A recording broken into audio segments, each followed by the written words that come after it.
They were one of the best teams. Phil Jackson is one of the best leader coaches because he's taken a diverse group of people and had them focus on a goal. And they won championships. But they were really, really different people. And each year they fought for the contract. Each of them wanted to be the superstar. Each of them wanted the biggest amount of money. Each of them demanded to be traded. During the course of the year, they fought. They would say bad things about one another, and then when it came down to the end, and winning the championship, winning the title, winning the championship, they succeeded.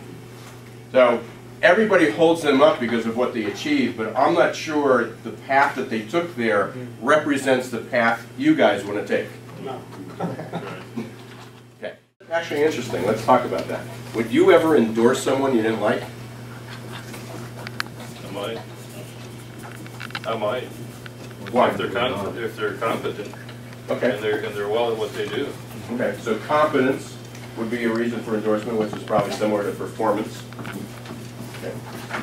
So you cannot personally like somebody, but if they're competent and they're trustworthy, right? And integrity, I think you don't have integrity up there. Trust. Because that's interesting. You have an idea and you're afraid to express yourself. You're afraid to challenge the system. Then that's a number 2. It goes this way. This is a foundation. So if you don't have the ability to say what needs to be said without offending someone, or you're dancing around and playing politics, and that, by the way, this is not a top level, I mean, this is not a top-down dictatorship.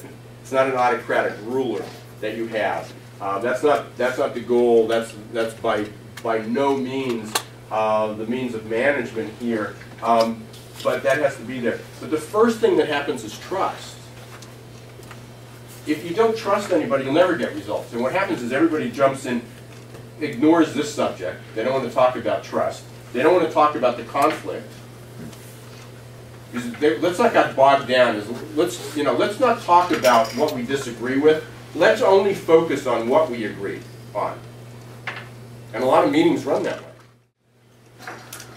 You can predict it. If you did it tomorrow, and you do it the next day, and you do it the next day, some people will just say what's on their mind, and direct, and other people will, well, it depends. I mean, put it in the context. And so they will either ask a question or think about it. Some of them are asking questions, but they're not doing it out loud. They're doing it for themselves. And they look stunned when you ask them the question.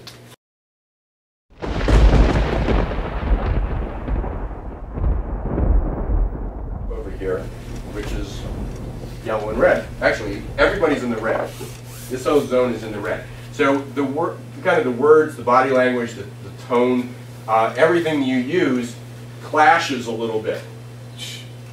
Don't you know it? So what happens is, what I would suggest as an exercise, and we're going to do this throughout the year, okay? What I suggest is, and you can do this at staff meetings in an interim, is everybody, and we can pass this out, actually. You can send, well, it's in there. Oh, it is in there in the back. Okay. You can take this, and what I would do on your graphs like this is put the initials on this graph. And find out who are the people who communicate with the same language that you do. And who are the people that you have potential classes. And who are the people that are in the red. And then we'll talk about how you can use this report where you can share it with one another because there's communication tips. And one of the communication tips is how to communicate with you.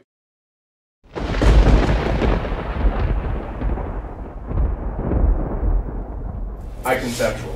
Economic. Okay. People that are passionate about the bottom line. The bottom line isn't only dollars, it's also efficiency. It's a passion for return on investment, ROI. It's about return on time, money, and effort. So some people can be high on economic, and it's not about dollar signs.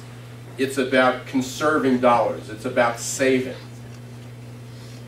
Okay. So there are people that are passionate about it. Everything they hear and do is how much can it make me or how much can it save me?